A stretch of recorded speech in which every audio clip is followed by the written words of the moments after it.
Delhi, India की राजधानी, जहां सपने बनते हैं और हर कोने में एक कहानी छुपती है। शाहीन बाग के ठोकर नंबर 8 में भी एक ऐसी कहानी है, लेकिन थोड़ी अलग है। ये कहानी कचरे, बदबू और बेपरवाही की है। सबसे शॉकिंग बात यह है कि ये जगह मेन रोड पर है, जहां से रोज हजारों लोग गुजरते हैं। इसका मतलब ये गंदगी सिर्फ एक कोने में नहीं छुपती है, ये सबके सामने है। ये सब एक रेसिडेंशियल एरिया के बिल्कुल पास हो रहा है। बच्चे इसी रोड से स्कूल जाते हैं, लोग इसी रास्ते से रोज गुजरते हैं। बदबू, गंदगी और हार्ट प्रॉब्लम जैसे डेंगू, इन्फेक्शन और ब्रीदिंग इश्यूज यहाँ के लोगों की डेली पार्ट बन चुकी है अब तक।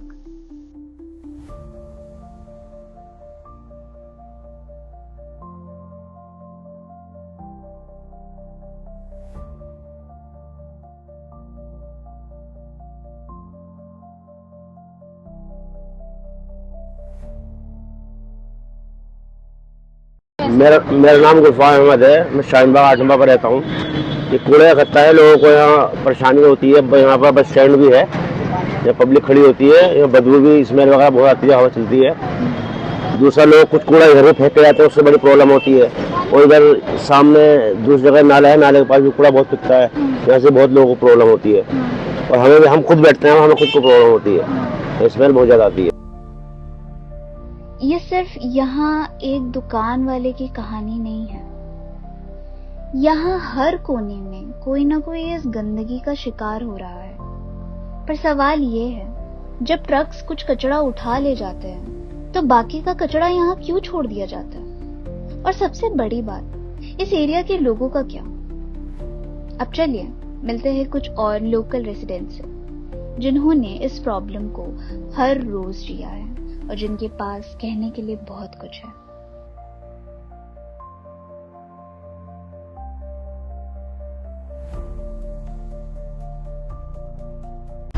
हम लोग यहाँ ठोकर नंबर 8 शाहीन बाग के पास है और यहाँ पे आप देख सकते हैं कितना सारा कचरा है। मतलब लोग यहाँ पे रहते हैं, सर्वाइवल बहुत मुश्किल है। आप देख सकते हैं यहाँ पे जितने लोग यहाँ पे से जा रहे हैं, वो लोग अपना नाक फुल कवर करके जा रहे हैं, बिकॉज ऑफ इतना ज्यादा स्मेली है ये कि लोग बेयर नहीं कर पा रहे हैं। वो उल्टे सबको यहाँ पे सबको इशू हो रहा है इससे।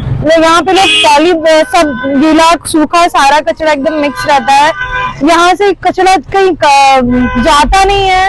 एक दिन में इतना कचरा, एक दिन अगर कोई ट्रक नहीं आती है ले जाने वाली तो आप कचरा बैन कर दो थोड़ा सा इधर। कचरा इतना भर जाता है, जानवर खाते हैं, देख रहे आप गाय देख रहे कितने सारी गाय है जो यहाँ पे खा रहे हैं उसको, वो उनके लिए भी है। लोग भी बहुत यहाँ पे आते हैं, वो कलेक्ट करते हैं गार्बेज और डिफरेंट काइंड ऑफ गार्बेज फेंका हुआ। आप देख सकते हैं यहाँ पे कपड़ा है, वहां पे ब्लैंकेट्स है, प्लास्टिक्स है और जस्ट इसके बगल में ही लोग रहते हैं। ऐसा नहीं है बहुत ज्यादा पब्लिक अप्रोच से बहुत ज्यादा डिस्टेंस है। कभी भी किसी एरिया के पास में इतना गार्बेज नहीं होना चाहिए। डंपिंग यार्ड है तो ये it should be far from public area.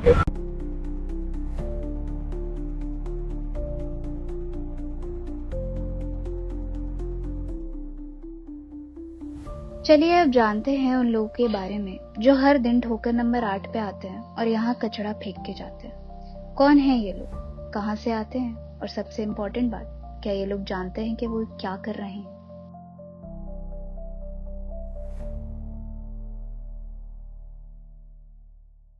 Shaheen Bagh 4 number काम करता है। कब से कर रहे हो ये काम? हाँ, ये काम कब से कर रहे हो? 3 महीना में, 3 महीना है। कब से कर रहे हो अपनी जिंदगी में? हाँ। दिन छुट्टी जुम्बाबा से एक दिन गया। इन्होंने एंड में एक बात बहुत कैजुअली बोली, लेकिन वो बात दिल को छू गई। उन्होंने कहा, मुझे सिर्फ एक दिन की छुट्टी मिलती है, वो भी जुमा को। सोचिए जरा, पूरा हफ्ता बिना रुके काम, बिना सेफ्टी, बिना प्रॉपर सिस्टम, सिर्फ एक दिन का रेस्ट। ये कोई छुट्टी नहीं है, ये एक मजबूरी जैसी लगती है।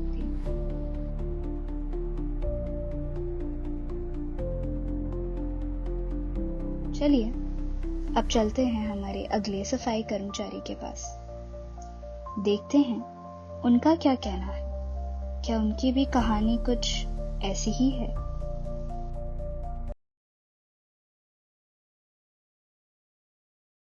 का नाम क्या है? रुकिया खातून। वो कैमरे में देखिए। रुकिया खातून। क्या काम करते हो? कॉलोनी का काम करती हूँ। कॉलोनी का कचरा बताओ कि कॉलोनी का कचरा उठा के यहाँ लेके आती हूँ। कॉलोनी का कचरा उठा के खत्ता में फेंकती हूँ। तो आप घर घर जाते हैं और वहाँ से कलेक्ट करते हैं क्या? हाँ, घर घर के तो जाना पड़ता है। तो मतलब सारा ला करके आप यहीं पे डंप करते हैं? हाँ जी। कितने दिन से आप कर रही हैं काम? 2 महीने से। 2 महीने। 2 महीने से। कितने पैसे मिल जाते हैं? ज्यादा पैसा नहीं मिलता है। 2 महीने से काम कर रहा हूँ, मेरा को 15,000 मिलता है। 15,000? हाँ जी।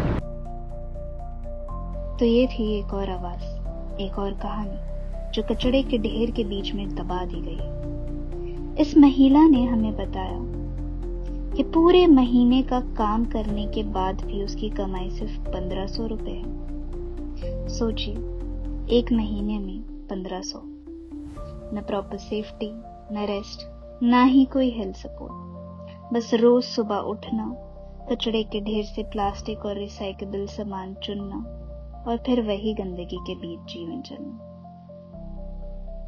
ये सिर्फ पैसों की बात नहीं है, ये इज्जत की बात है। जब एक इंसान पूरे शहर का कचरा साफ करता है तो क्या उसके लिए इतना भी नहीं होना चाहिए? एक सेफ्टी का माहौल और एक जीने लायक इनकम।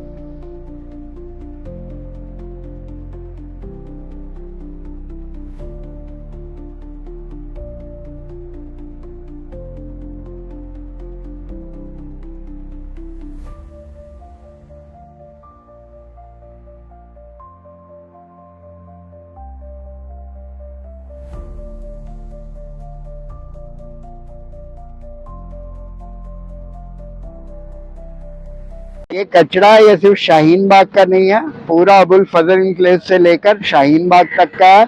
बिकॉज जैसा इंफॉर्मेशन है 4 डंपिंग प्लेस था जिसमें 3 बंद कर दिया, ये अभी पड़ा हुआ है। Nobody is taking care of. ये बहुत स्टिंक करता है। मैंने यहाँ पे जो रुमाल बांधा इसलिए नहीं बांधा कि कोविड का मुझे डर है। Covid is not that dangerous जितना डेंजरस ये है। ये बदबू है, pollution of air, environment. Who is going to take care of this? We are paying money for this. We are voting for councillors.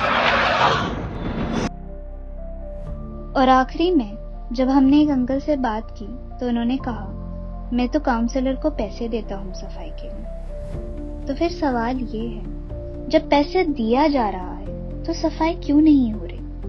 क्या सिस्टम सिर्फ कागजों तक है या इसमें भी कोई सोची समझी बेपरवाही?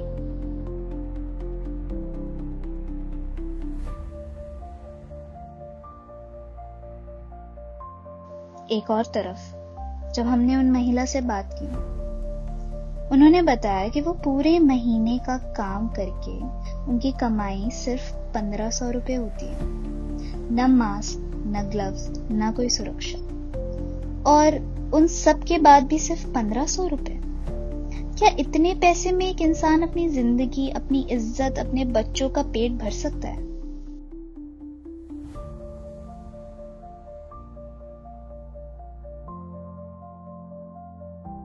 और जब कैमरा थोड़ा और आगे गया तो कुछ ऐसी तस्वीरें सामने आई जो शायद कभी भूल नहीं सकते।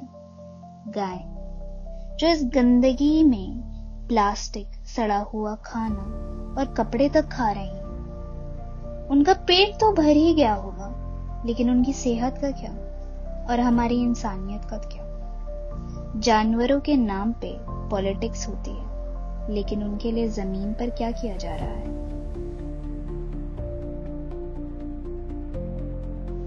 और सबसे आखिरी में कुरान शरीफ का एक पन्ना गंदगी के ढेर में पड़ा मिला। वो एक पाक लफ्ज, एक पवित्र चीज जो सबूत था कि हमने अपने साथ अपने मूल्य भी यहीं फेंक दिए हैं।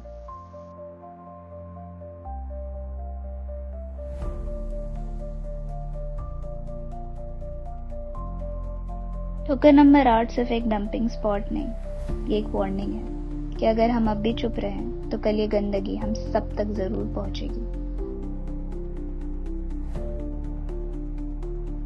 अगर अब भी कुछ नहीं कहा गया तो गलती सिर्फ सिस्टम की नहीं होगी, वो हम सबकी होगी।